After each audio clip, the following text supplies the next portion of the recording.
2026 வந்து விஜய் வந்து முதல்ல தேர்தலை சந்திக்கிறாரு. அதை எப்படி பாக்குறீங்க? பல்வேறு இடர்பாடுகளுக்கிடையே சந்திக்கிறாரு, அதை எப்படி பாக்குறீங்க?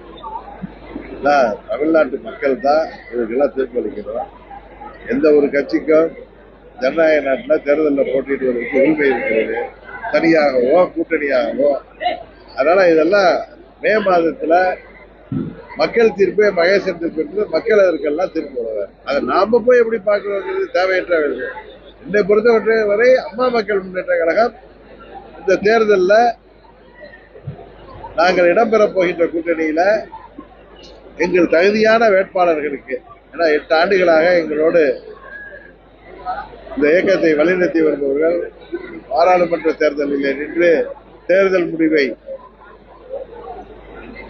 காரணமானவர்கள். இப்ப சட்டமன்ற தேர்தலில் கூட காரைக்குடியில தம்பி தேர்போகி பாண்டி கிட்டத்தட்ட 45,000 வாக்குகளை அளித்தார்.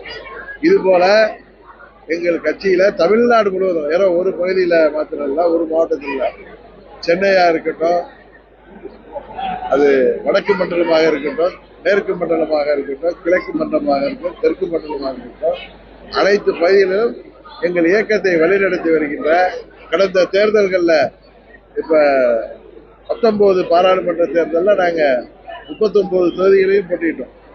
ஒரு 2 தொகுதியில தான் கூட்டணி கொடுத்தோம். சட்டமன்ற தேர்தலையும் நாங்க 170 தொகுதிகிட்ட போட்டிட்டோம்.